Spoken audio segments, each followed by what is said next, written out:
Hello, Brittany. High school's over. You could stop wearing your prom dress now. You guys remember this guy, Hulk Hogan? Now, I know a lot of you are probably super fans of the man, especially when it comes to his wrestling career. But I'm here to tell you, sorry, you're just a fake fan. Because if you were a real fan, you would be like me, someone who's obsessed with his acting career. Yes, you heard me right. His acting career, with classics such as Secret Agent Club, Mr. Nanny, and of course, Suburban Commando. But it's the holiday season. We're not here to talk about regular movies. We're here to talk about Christmas movies. You heard me right, ladies and gentlemen.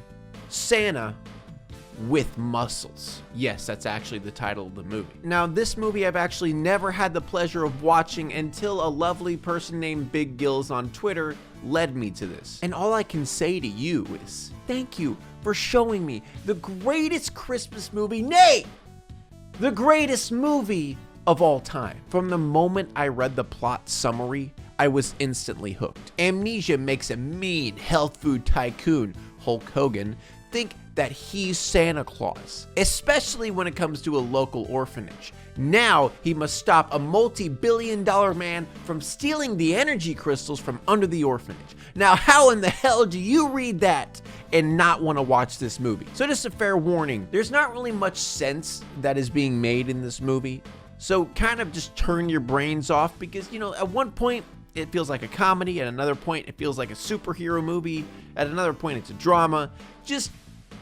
I would just recommend shutting off your brain for this one. So enough of me babbling, let's get into this freaking masterpiece. So the movie starts out with the classic little girl writing a letter to Santa Claus, and she mentions a bad man named Mr. Frost. Dear Santa, how are you? I'm not doing so well. There's this really bad man named Ebner Frost. He's got these weird people working for him. Oh boy, I wonder if Mr. Frost is going to be the bad guy in a Christmas movie. Then she asks if Santa Claus can come early to help her. And then we cut to the young Hulk Hogan who has not bleached his eyebrows yet. Never stop to smell the roses. Get it? Because normally, it's always stop to smell the roses. But in his case, smelling the roses was his downfall. God damn it, that's some good writing right there. So then he proceeds to fight a chef, a chauffeur, a lawn worker with a rake, and a lawn worker with a weed whacker, which I guess this scene's supposed to describe who he is? But the movie never really fully explains who he is. All we ever learn in this movie is his name is Blake Thorne, he's a billionaire, and he sells health powder. Better cut down on my cholesterol, Pierre. Yes, sir. Oh yeah, also he's just, you know, the typical billionaire asshole who's greedy and doesn't care about other people. If you guys are bucking for a Christmas bonus, forget it. So then Blake goes to play paintball. Okay, guys, let's go kick some paintball butt. Let's roll. Ah, yes, Blake. Let's roll indeed. So they all start hooting and hollering because, you know, that's what people who play paintball do. They just get in a truck, drive around, and scream at the top of their lungs. They're gonna be hit.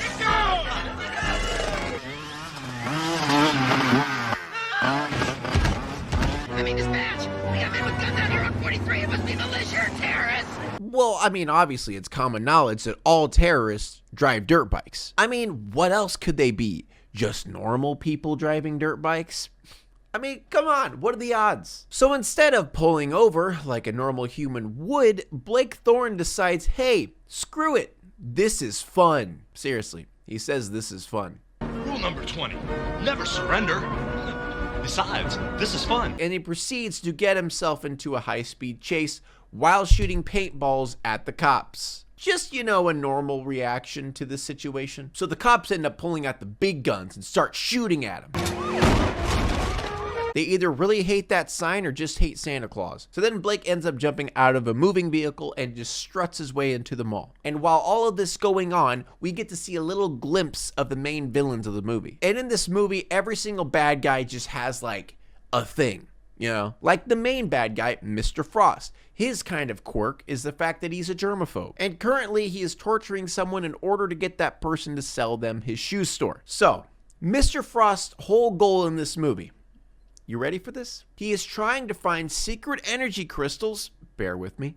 And his strategy in order to find these energy crystals is buying every single property in the town in order to search those locations instead of just going inside to search those locations. Bold strategy, Cotton. We'll see if it pays off. Then we have his henchmen, who also have their own quirks. I mean, they literally look like they just came out of a Power Rangers episode. The leader of the group is a doctor/scientist. It's still confusing on which one he is. And he uses his stethoscope to fight enemies. And then we have this guy who just sprays people with methane gas.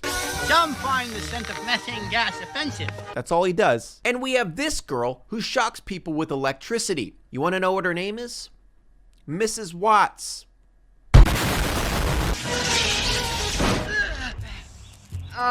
Spring.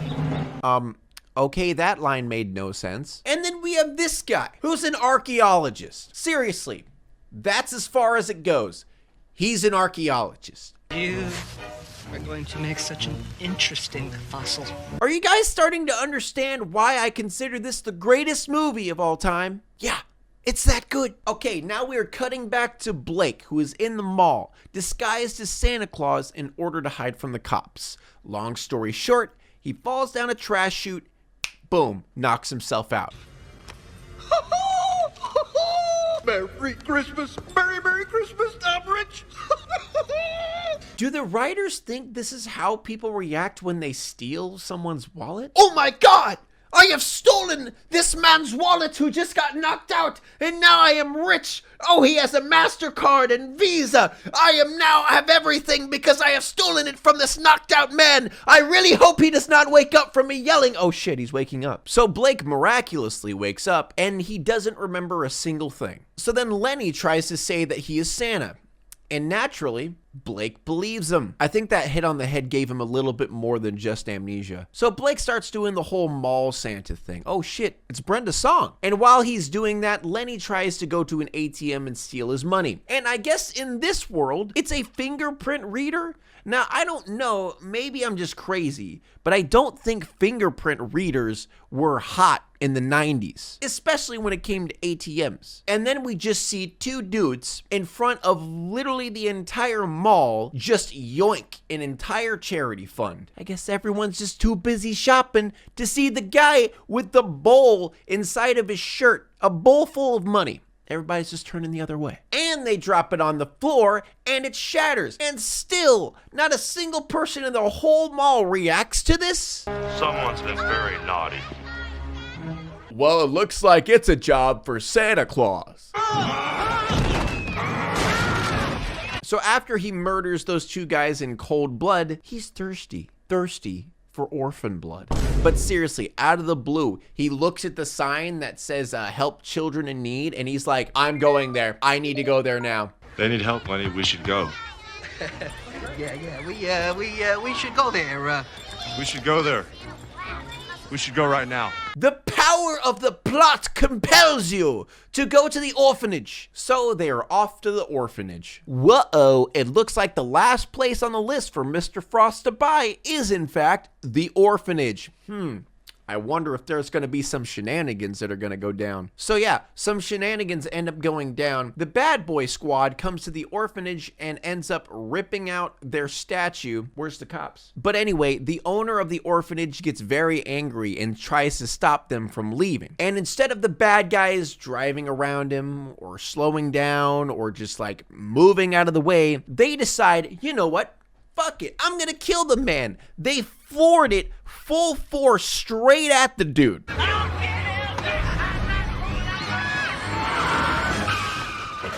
What? How is it possible that they stopped on a dime like that? Did they get caught on something? Wildly moving. What? Impossible! It's Santa with muscles. Merry Christmas, Santa! This man, by himself, stops a moving truck at full speed and they laugh at him? I don't think that's the correct response or normal response in any way. You're laughing. I think the correct response would be pure and utter fear. I don't think these writers have any idea how humans react to things. It's like the writers from Birth never even took a step outside. They were just stuck in a dark room their entire life. And they just watched crappy superhero movies on repeat to try to put together some semblance of how human thought works. Looks like we owe you a debt, Mr. I guess you can call me Santa.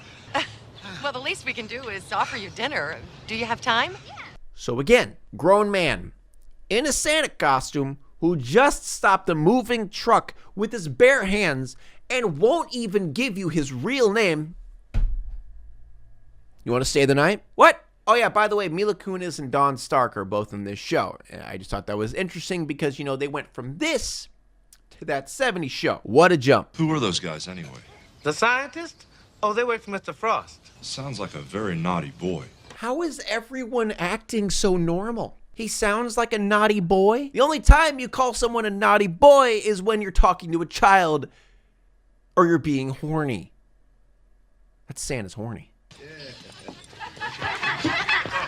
And the guy said, Oh God, is there something in my ear again? Are they just repeating the same laugh track over and over? What was that? and the guy said, Good night, Santa. Whoa, Santa. Whoa, let's take a step back there. Did he just pop a chub? Santa, yellow. Oh, don't dwell on it. Stop dwelling now, mister. What?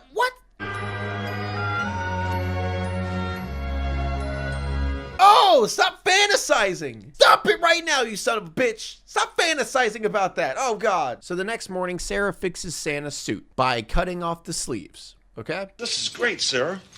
Where'd you learn to do this? Mega Man, number 96. Oh, well, of course. I learned everything I know about knitting sweaters from Mega Man. What is this shit? So Lenny runs off with a cup that Blake was using in order to use the fingerprint on the cup, you know, to get access to his card. Because, again, I guess the 90s had fingerprint readers. But when he was trying to steal the money, the scientist ends up coming up to him. The scientist/doctor guy tells him that Mr. Frost wants to see him. And basically, Mr. Frost tells him that he wants to get rid of Santa with muscles. Yes, they are in fact referring to him as Santa with muscles now. I want that Santa with muscles out of there. So Lenny goes up to him and says, hey, you want to get out of here? And then Santa says no. Now look, guys, I know it looks like I'm just summarizing everything that just happened. I'm not. That was literally how quick it happened. For all of time, angel baby. Oh, great! There's a really awkward singing portion. If I sing it just right, I might be able to wake up the fairies in the window. You're so fine, angel baby. Well, that was worth it. So the bad guys break a window, and now it's time for an epic battle. I strongly suggest that you return to your next of kin. This is my family.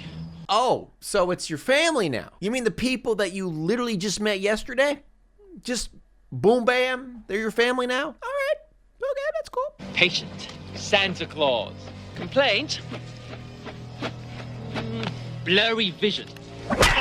Man, these guys are so one-dimensional. I know they're supposed to be like henchmen and sort of like supervillains, but they went so cartoony on this. A scientist/doctor who uses a stethoscope as a weapon, and he talks into his recorder about how he's fighting a patient. Genius! So anyway, he ends up beating up the scientist/doctor. Take one of these in the morning. So yay, they're all celebrating he won the fight. Then all of a sudden, child's missing. Hey, you guys, where's Taylor? Oh, what? You mean the kid who was literally right next to you 2 seconds ago? Guess he just walked out the front door and no one noticed. And he left his headphones in the grass? So the movie wants me to believe that as the child is walking away, he just, oops, dropped my headphones that are around my neck. I swear, in this movie, things just kind of happen. There's not really a rhyme or reason that it happens. It's just like, oh, this is happening. Now this is happening. That's it. So now they're at Mr. Frost's house, and I guess he just decided to put a bunch of boofs everywhere. I'm just calling them boofs because I don't really know the word, but, you know, things that just like, just poof. What are you trying to do, smother me? I have a very delicate metabolism, you know. What? What does a metabolism have to do with plastic being over you? I'm genuinely starting to believe that these writers aren't even human. So Santa ends up stopping the kid from throwing a rock at Mr. Frost's window because we're above that in this household. So while Santa was there, he ends up discovering Mr. Frost's plan. I've been waiting a long time for this. I want what is due me, and I want it now. Like, instead of tormenting them, just ask, you know? So what's under the orphanage? The clubhouse. Oh, the old catacombs underneath the church. Yeah, the kids use it as a clubhouse. And there's a big vault door down there. Oh, you know, we got the regular stuff, you know, some cables, some pipes, an underground catacomb with a giant locked door that we really haven't been able to unlock. We don't even really know what behind it, but I mean, at least the children play in there, you know, just the regular stuff. Oh yeah, that giant locked door that no one has been able to figure out for years, for some reason, Blake just figures it out.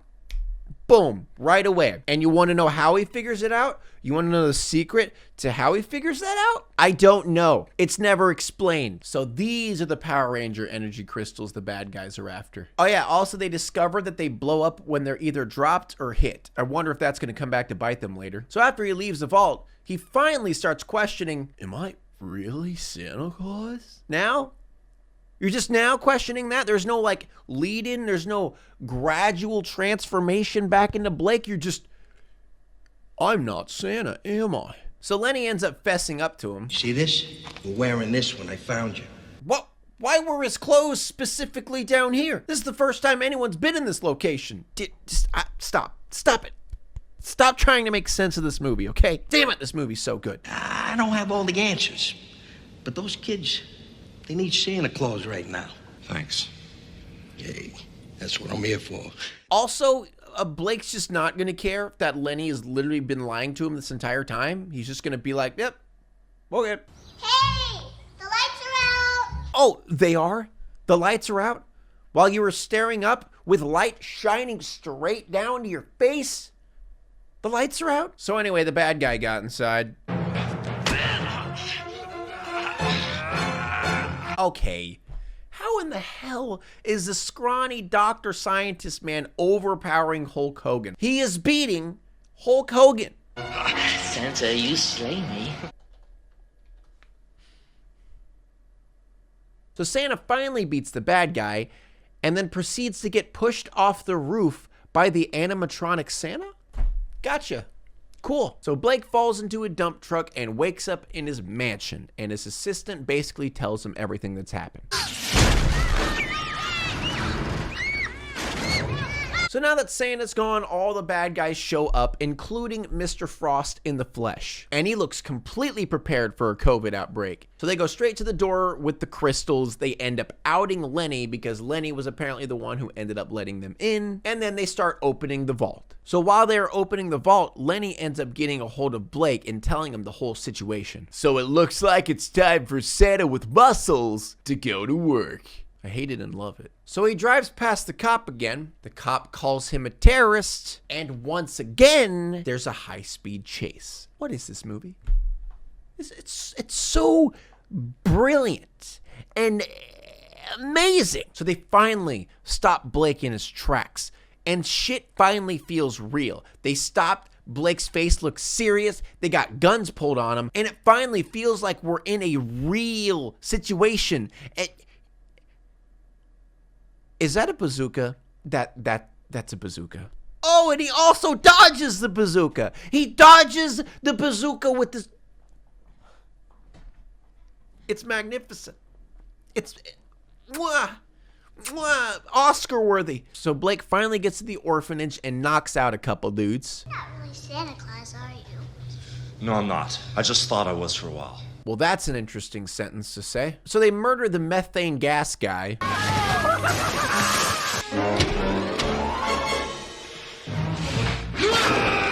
Okay. That is not an Asian man. That is, in fact, wrestler Ed Leslie. It's a little bit racist, not gonna lie. Oh yeah, they also killed that electric lady as well, Mrs. Watts. But I would. So he beats all the bad guys and ends up finding the owners. And then Clayton, while all this shit's going on, sits Blake down and tells him that he used to live at the orphanage. Not only that, but his best friend in the orphanage, you guessed it, was Ebner Frost. They really just like threw this in the end. There was no hints. There was no build-up. It's just, hey, yo, by the way, yeah, you used to live here. Oh yeah, also, Leslie kills the doctor/scientist guy. So everybody's dead. So then, the final battle commences. Blake versus Mr. Frost. And what fight isn't a good fight without a lightsaber battle? So during the fight, they somehow managed to hit literally every single energy crystal inside that cave. Like, I get it, you know, if they hit a couple, or maybe a little bit more than that, but literally every time they swung their sticks, it landed on an energy crystal. So naturally, the entire orphanage imploded. So the cops finally show up around 2 hours late, and instead of arresting Blake Thorne, you know, the man who has gotten away from the cops twice and has literally had cops shoot a bazooka at him, they decide, you know, no, fuck Blake Thorne. Let's arrest the real villains of the movie, even though we've never seen them before or even know what they did. So in the end, Orphanage imploded. They got nowhere to go. If only there was a multi-billion-dollar man who had a huge mansion that could fit all the orphans. Oh, wait! So yeah, Blake ends up taking in the orphanage into his mansion. Oh boy, I love Raffma lawnmowers. All right. Look at it. Move over there. Move, that's my trash. They do know that the telescope's pointing at the ground, right? What? So, there you have it, ladies and gentlemen. Santa with muscles. One of the most legendary, iconic Christmas movies of all time. This is definitely going in my top 5 Christmas movies of all time, and also going to be one of those movies that I am going to be watching every single goddamn year. And I hope you all join me in that. If I were to give this movie a rating, it would easily be a 10 out of 10 just by how utterly insane everything is. Honestly, after seeing this movie, I kind of want to delve deeper into Hulk Hogan's catalog. So let me know in the comments below if you guys want me to see any more of Hulk Hogan's movies, because honestly, I had no freaking idea that he did this stuff. Also, if you guys want to send me memes like this for me to print out and put up on my board, please make sure to go to my stream, twitch.tv/BionicPigTV, where every time you donate and send me a picture, I will put it up on the board. Also, if you guys want to give me any more movie recommendations, please make sure to follow me on Twitter and Instagram, and you could send me them there. But thank you everyone for watching. I will see you in the next one. Hey, you. Yeah. You, guess what I'm doing right now? I'm streaming live on twitch.tv/BionicPigTV. Go over there and watch me right now. Tell me how much you hated this video and what I could have done better, because I know that's what you're thinking about right now. Seriously, what do you have to do right now? You have nothing better to do. Go. Go, my children.